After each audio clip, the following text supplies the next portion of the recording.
Dr. Letterman the medical director of the Army of the Potomac itself with the rank, he had the rank of major. He immediately set to reorganizing that new army, having obtained the approval of the Army commander, Major General George McClellan, to do whatever necessary to improve the medical system. After he learned it took over a week to remove the wounded from the battlefield of Second Manassas. 1 week. Before Dr. Letterman's reforms began to be implemented, wounded men were often left on the battlefield to fend for themselves, unless they were carried off by a field by a comrade or one of the regimental musicians acting as stretcher bearers. A wounded soldier could lie on the field for days, suffering from exposure and thirst.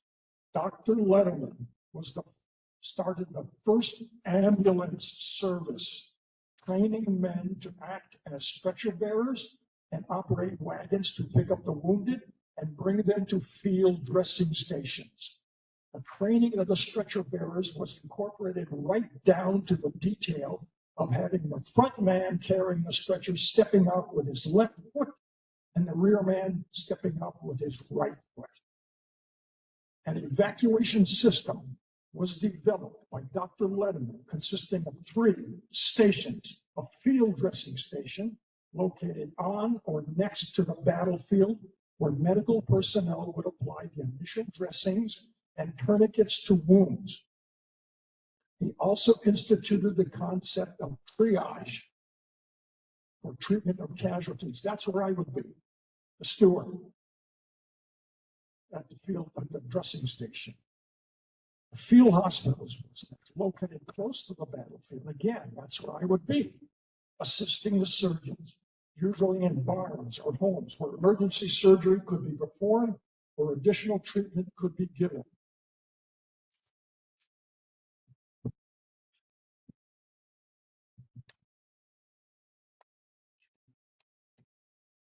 The last one was the large hospital, big one, located in major cities, located away from the battlefield and providing facilities for long-term treatment of patients. This is where the nurses would be, at the large hospitals like Baltimore, Boston, New York, Philadelphia. That's where they would be. Initially, the ambulance corps was controlled by the single regiment.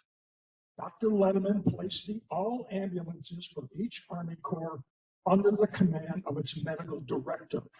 Captains commanded the corps at corps level, first lieutenants commanded at division level, second lieutenants commanded at brigade level, and sergeants at the regimental level. Dr. Letterman's use of officers who were not physicians, they were not doctors, to command ambulance units was a singular shift in Army Medical Department policy. It allowed surgeons to focus on patient care. In the first year of the war, the U.S. Army had but a few dedicated ambulances. Most were of the 2-wheeled variety, pulled by 1 or 2 horses. At most, they could carry 2 or 3 patients and were prone to breaking down. By the second year of the war, things had improved, but only slightly. Now the Army had 4-wheeled ambulances, which included spring suspension and came in 2 variations. The first was the initial 2-wheeled one, the light horse 2-wheeled wagon, and a heavier 4-horse wagon. The largest ambulances could carry 4 to 6 wounded soldiers on stretchers and several more seated. They were not very comfortable to ride in. The ultimate goal remained the same: to get the wounded off the battlefield and to a medical facility in the shortest period of time. The success of Dr. Letterman's concept of the Army of the Potomac's Ambulance Corps was proven on the Antietam battlefield, September 17, 1862. Although only partially in place, the service removed over 23,000 wounded from the field in just 24 hours. Think about that. 23,000 wounded soldiers in 24 hours to a hospital or to a station where they could be administered by the surgeons. In spite of this accomplishment, There were still those in the medical field and in the military who remained incredulous and refused to acknowledge the system of evacuation devised by Dr. Letterman. The crucial test for the ambulance service in the Army of the Potomac came at Gettysburg in 1863, where it had to deal with more than 14,000 Union wounded and 6,800 Confederate wounded who were left behind. There were 17,000 surgeons in the Civil War. 1,200 of them were at Gettysburg. 664 Union surgeons and 444 Confederate surgeons. Not one wounded soldier was left on the battlefield within the Union lines by early morning the day after the battle. A vast medical encampment was created northeast of Gettysburg off the York Pike and was named Camp Letterman. It was the largest medical encampment in history. On October 3rd, 1863, Dr. Letterman reported to Brigadier General S. Williams, the Adjutant General of the Army of the Potomac. It is with extreme satisfaction that I can assure you that it enabled me to remove the wounded from the field, shelter, feed them, and dress their wounds within 6 hours after the battle ended, and to have every capital operation performed within 24 hours after the injury was received. Consider that. Gettysburg, you've got thousands wounded, 24 hours. In March of 1864, the system Dr. Letterman conceived and organized was officially adopted for the United States Army by an act of Congress. By the summer of 1864, the Ambulance Corps of the Army of the Potomac numbered 800 ambulances with 66 officers and 1,600 enlisted soldiers. After serving a brief period as inspector of hospitals in the Department of the Susquehanna, Dr. Letterman resigned from the Army in December of 1864. His work with the Army Medical Corps was completed. Railroad magnate Thomas A. Scott, knowing of Dr. Letterman's organizational abilities and administrative skills, offered him a job as a general superintendent of a company exploring for oil in California. Dr. Letterman and his wife, Mary Diggs Lee Letterman, relocated to San Francisco. The oil venture failed after a year, and Letterman was elected coroner, serving from 1867 to 1872. After the death of his 38-year-old wife, Dr. Letterman became severely depressed. They had married after the Battle of Antietam in 1862. After her death, Letterman came down with several illnesses and soon died in San Francisco on March 15, 1872. He was 47 years old. On 13 November 1911, the Army Hospital at the Presidio, San Francisco, was named the Letterman Army Hospital in his honor. He is buried in Arlington National Cemetery.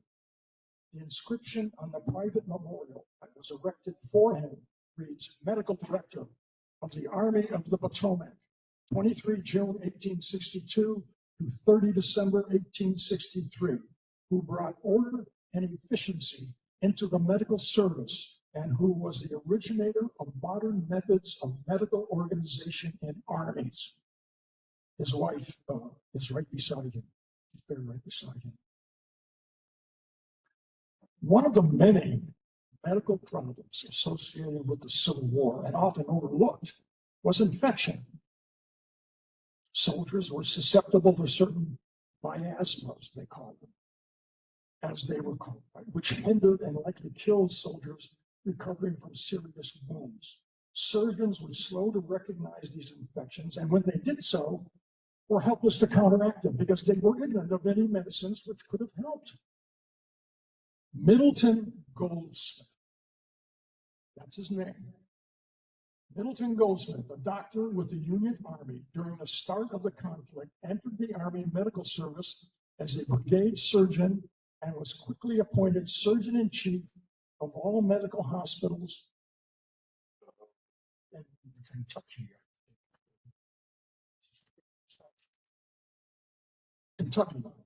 and the purview of the Army of the Ohio.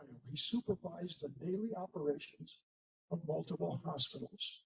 Dr. Goldsmith was born in Port Tobacco, Maryland in 1818 and was the son of surgeon Alban Goldsmith. His father was professor of surgery at the Kentucky School of Medicine in Louisville. Middleton served as his anatomy and surgical assistant. Middle, as he became to be known, enrolled in the New York College of Physicians and Surgeons in 1837 and graduated in 1840. He was a multi-talented and very popular young man. He played the guitar, he played the banjo, he knew Greek and Latin, and he was a unique storyteller. He co-founded the New York Pathologic Society and in 1844 became chair of surgery at Castleton Medical College in Vermont. After 12 years, he succeeded his father as chair of surgery at the Kentucky School of Medicine and soon became dean of faculty. More than 2/3 of the deaths during the war were the result of disease and surgical infection. Surgeons faced the formidable problems of treating these infections from wounds sustained during the battle, and hospital gangrene was the worst. Germ theory was something the Civil War surgeons didn't even know about. They were ignorant of it. Someone came up to me at a reenactment and said, tell me about germs. I would look at it and say, I don't know what you're talking about. I have no idea what you're talking about. British surgeons with experience during the Crimean War a decade earlier recommended wounded patients should have at least 1,600 cubic feet put to themselves to prevent the spread of gangrene. In some Union hospitals, the space was only about 175 cubic feet, less than a cube of 6 feet and nearly 10 times less than the British recommendation. There were attempts to improve ventilation for soldiers suffering from gangrene. Surgeons cut holes in ceilings or walls to draw air. This had often had negative results, for the ventilation allowed the microbes causing the gangrene to spread to other patients in areas of the hospital. Many treatments were tried to arrest the infection, including hand washing between patients and doctors, whiskey, cathartics, balanced diets, and topical agents applied directly to the gangrenous wound, along with debridement, which is the removal of infected tissue, which was often performed too late to prevent the spread of the infection. Surgeons experimented with poultices of mud, flaxseed, slippery elm, or charcoal. Chlorinated soda water was tried along with strong sodium hypochlorite solutions, nitric acid, tinctures of iodine, and iron. And the last but not least, turpentine. Often in combination, they mixed them up. Surgeons would mix these up and then apply it to the gangrenous wounds. These were very painful, as you can imagine, and difficult to tolerate, and all failed. Dr. Goldsmith found himself surrounded by hospital gangrene patients in Kentucky, and he focused on the problem. He reviewed many of the documented outbreaks from early in the war and formed a theory that the 3 diseases of gangrene were in some way connected, although his lack of knowledge of the putrefactive agent made his task very difficult. They smelled bad. He studied the curative agents then in use and concluded that corrosive acids, such as nitric acid, stopped the gangrene, but were also very destructive to living tissue and were impossible to administer safely. He also noted that other topical remedies like poultices did not stop the infection, and the consumption of coffee and whiskey did nothing. Dr. Goldsmith noticed that in hospital wards where bromine was used as an aerosol deodorant, gangrene patients seemed to recover more than in other wards. He recommended the placement of volatile bromine in all patient wards. Bromine was discovered independently by both French chemist Antoine Jérôme Ballard in 1826 and German chemist Carl Jakob Lubbe in 1825.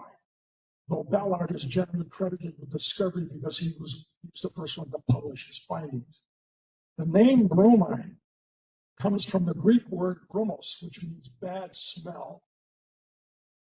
Ballard discovered bromine while investigating some salty water from Montpellier, France. He took the concentrated residue, which remained after most of the brine had developed, evaporated, and passed chlorine gas into it. By doing so, he liberated an orange-red liquid, which he deduced was a new element. Dr. Goldsmith developed a method of applying bromine deep into muscular layers after wound debridement, then injecting bromine subcutaneously and applying it topically to exposed surfaces. A second application was only applied in cases where the gangrene odor returned. In an independent report of Dr. Goldsmith's method by another surgeon named Dr. G.R. Weeks, it was noted that of 104 patients receiving the bromine-based treatment, there were only 3 deaths, which were due to other causes after the gangrene was arrested. Weeks concluded the treatment was 100% successful in preventing death in hospital gangrene patients, while other treatment regimens averaged only about 25%. Patients recovered with other treatments, if indeed they did recover. They averaged only 15 days convalescence. Those with weak bromine treatment, 9 days, and those receiving pure bromine, 2 days. Dr. Goldsmith thoroughly documented his investigations in a report to the Surgeon General in 1863. This report included colorfully detailed case reports and a fold-out table containing all his research. The information collected included tissue involvement in the wound, general treatment, local treatment, when the infection was arrested, duration of the infection, and the hospital in which he was treated. His precise data collection and reporting allowed him to claim near complete eradication of hospital gangrene from his wards. Only 8 of his 304 patients receiving the bromine-based therapy died, a mortality rate of 2.6%. By the end of the war, surgeons applied variations of Dr. Goldsmith's bromine treatment throughout the country. Dr. Goldsmith died in 1888. His greatest contribution to medical science was his advancing the field of surgical antisepsis and his revolutionary bromine therapy. His work predated Joseph Lister's 1867 paper linking microbes and surgical infection and preventive medicine.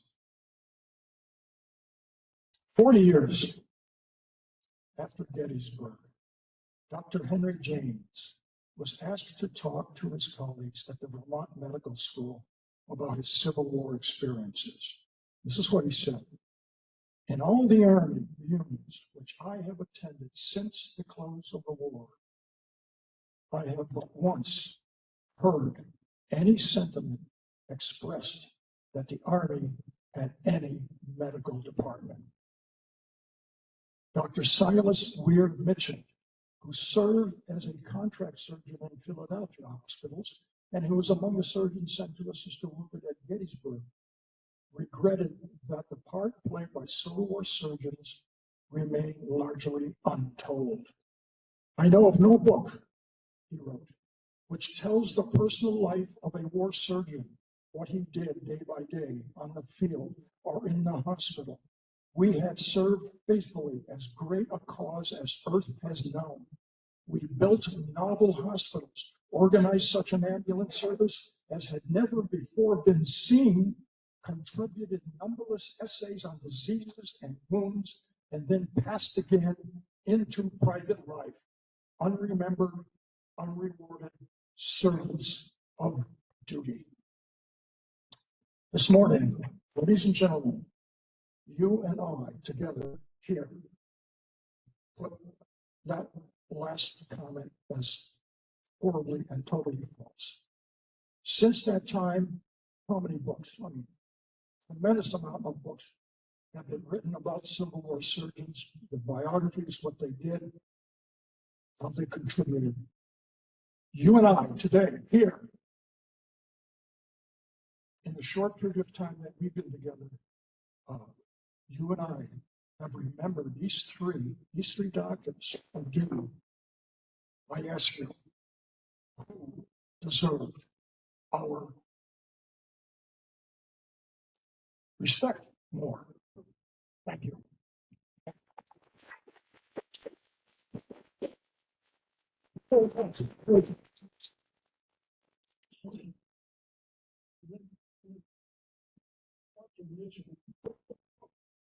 Richard said what he said. I read that in my research. I said, I couldn't believe it. He said that, what, 4 or 5 years after the war ended. And in that period of time, nobody knew. Nobody knew what they did. We talked about, we met 3 of them today, this morning. How many more were there? I can't even tell you. I can't even express a number to you. But today, you and I remember these 3 men and what they did. And I often, at these reading napkins, when I had my paraphernalia and all my exhibits on the table, would speak to the public. And I had the opportunity once to have a heart surgeon stand in front of me where you are. And I looked at him and I said, well, I'm a hospital. I told him who I was, and he told me who he was. I kind of backed up and I said, oh boy, I'm going to get caught. He's going to catch me. And he asked me how long it took for a surgeon to amputate a man's arm above the elbow. And I said, 15 minutes. And he said, yeah, that's what it takes me today. And I said, oh, really? I said, would you like to see my leeches? I had leeches. Oh, are you leeches? And I said, yes, I do. He said, so do I. It's amazing that the things that these men and women developed during the war now are still being used in hospitals across this country, across the world, really. But they had to overcome the moss-back surgeons who said, no, this won't work. I'm not going to change my ways. I've been doing this for 10,000 years. I'm not going to change. And they didn't. They resisted. And I marveled at these men and the dedication that they had. And I hope that came through to you today, because doing this as long as I've been doing it, I still have an enormous amount of respect and admiration for what these men accomplished. And these people that go to Roswell and the Buffalo General and the doctors and nurses in those institutions still use the medicine and the recommendations that these men developed on the battlefield, for heaven's sake. This was on-the-job training. They didn't go to, they had medical schools, but how many of them did go? Not many. You learned out there on the field, and you learned the hard way, and you saved lives. You saved lives. Incredible, incredible. I hope that came across to you today. If it did, then I succeeded in visiting you today. If it didn't, I still like being with you today. But as I said, I'm not a doctor. I don't portray a doctor. I don't even admit to that. A steward was not a doctor. But to be a steward, you had to be able to read and you had to be able to write. And you took care of all of the documents, all of the reports in camp. He assisted the doctor. I assisted the doctor on surgical operations. I administered the ether to the soldier, and we had enough ether. We put the soldier to sleep when we had to, go looking for the bullet. So the steward, and you don't hear about him. You don't, and that's too bad. That's really is an oversight. But nonetheless, the stewards, the nurses, and the doctors in that war contributed to saving more lives, I hope, to the number than we lost. As you heard, Dr. Letterman said, I got those men out the field within 24 hours after being the war, the battle was over, Gettysburg. 24 hours. And that was at a hospital. I mean, he didn't just pick them up and drop them somewhere. I mean, he brought them to the hospital. Amazing. Well, thank you again. Thanks very much. You were in a battle with the warring factions respect the surgeons. They like not dead. Oh, yes. Well, not me, because I had no marking identifying me as a medic. I didn't wear a red cross. You wouldn't have a white coat. No. Okay. I would wear, this is the coat I would wear in the hospital. I have a blue coat with a stripe here. So I walked out into the battlefield, and a Confederate, in the midst of a war, is going to look up and see nothing. He sees a man in blue, and he's going to shoot. Would you treat a Confederate soldier? After I traded the Union, Union came first, Confederate second. Yes, yeah. Why wouldn't you wear it? No, well, I could, but it would merely just set me off more. Yeah, but again, I had no identification identifying me as a medic, so I was a target, and I've been shot. I've been shot down. She's got blown up. We went to a cavern in Tennessee, Ah. Crystal Cavern, summer. It was very close to the Battle of Bluntville, and it was a large crevice. It was very deep. Originally a sinkhole cave. A lot of soldiers were taken to the cave for treatment. They were finding out their survival better. Trial and error. You got a soldier who was wounded severely, and any wound in here, any chest of the abdomen was considered mortal. They didn't even look at it. And so we would put that soldier outside, against a tree in the shade, perhaps in the sun, and send a nurse or a nun, someone over there from the sanitary commission, to write a last letter home, his wife, son, sister, whomever. And lo and behold, this man survived, not only survived, but the wound healed quickly. Well, how did that happen? Well, you put that man outside in the sun, that open wound is going to attract flies. Flies breed maggots. Maggots eat dead tissue. And that wound was clean. And oh my God, look at this. What did I do? I didn't do anything. The flies did it. But or suture. If we ran out of silk to suture a wound, we used horsehair. Well, horsehair is like Brillo, So what we did, we boiled the horsehair. Well, you boil it and you suture it, and the wound heals up splendidly. Well, how did that happen? Well, you cauterized the suturing material. Who knew? Nobody knew. It was just trial and error. And as I said, I've had people say, tell me about microbes, and I would look, I would put on a puzzling look in my face. I don't know what you're talking about. I have no idea what a germ is.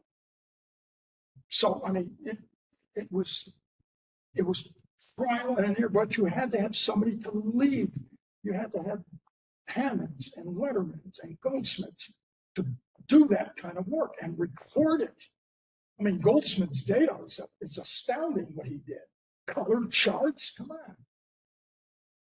But you had to have somebody to do that, not Dr. Joe Ben Casey out there. You're not going to have him out there. Dr. Kildare. No, oh my God, they're going to get sick. You know, you had to have those kind of men dedicated and to record it. You know? And Letterman, unfortunately, when his wife died, he took it very badly. It frankly killed him. I mean, it did. I mean, he just wasted away. But Hammond and Goldsmith, yeah, those three men, anyway. And you could still see Letterman. And you go to Gettysburg Battlefield, there's that big section of the field that says Camp Letterman was here. And it was the biggest evacuation area in history. Yes, sir. Did they learn that sterilization of the instruments that they used was also helpful? Maybe sterilization of the instruments that they used when they were doing, or didn't they even do that? No, you know, I got an April, and I didn't bring it because I didn't want you to see it. But it's all red, and it's food coloring. That's what it is. But what they did was, right there, or put a man on the table, see what you could do, get him up, water, scrub it down. Next, I called it conveyor belt medicine. That was what my term for it. That's what it was. But no, I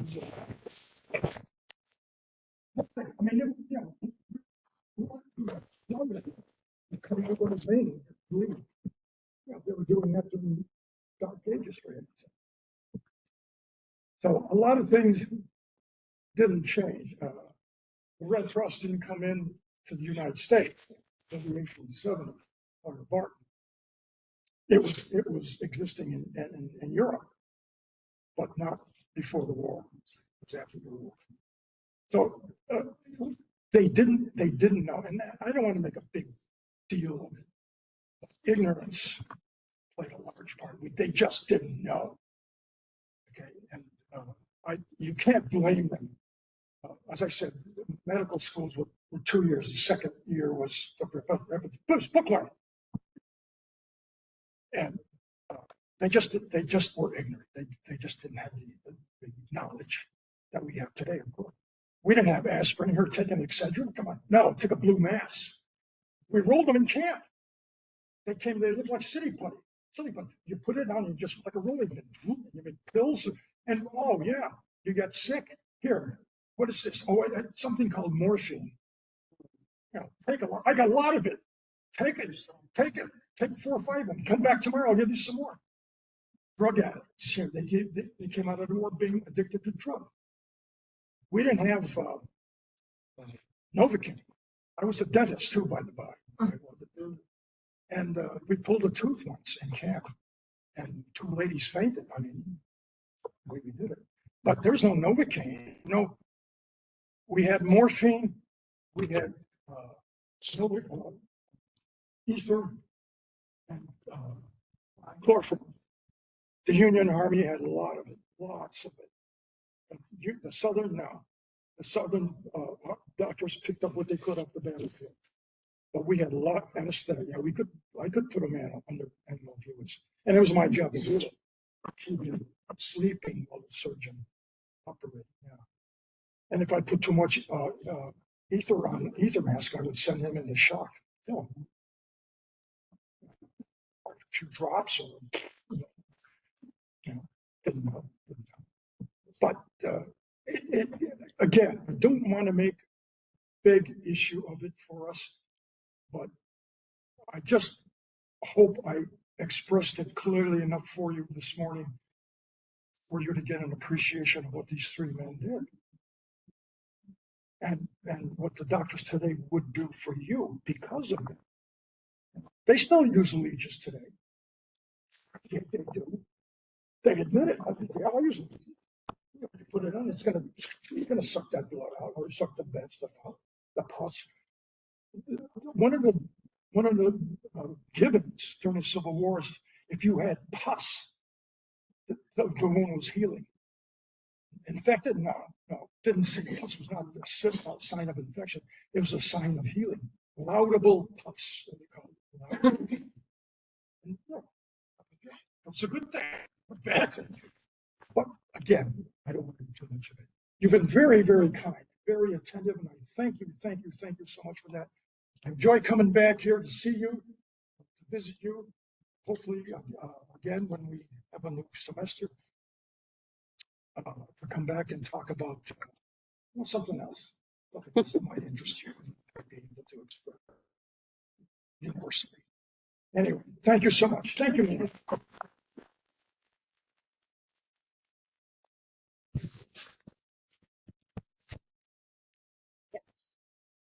Sure. Opening up the presentations when it says, you know, that it's on computer. Yeah, like, Is there any? well, do you have WebEx? Yeah, so that's our platform is WebEx, yeah. And, Like going to the hands? yeah, do you know Zoom at all? Sure. Okay, so Zoom is much more popular with our audience. Okay. Like, everybody was using Zoom. For some reason, we use WebEx. Okay, so it's in a- Same idea, different name. Okay. So you download WebEx. You know, it's free. I would have the app. You go in WebEx.com, download. It looks like this. I'll show you the little like icon. It looks like that, kind of a blue and green. Oh, okay. WebEx. And after that, you would go on to our website and then register for our upcoming classes. Okay. So our website, and it's in our catalog too. But we'll just do it. So then you go on to universityexpress.com. That's our homepage. And then you'll see classes. You could do it this way, classes, virtual. And then it should just pop up and work. While you log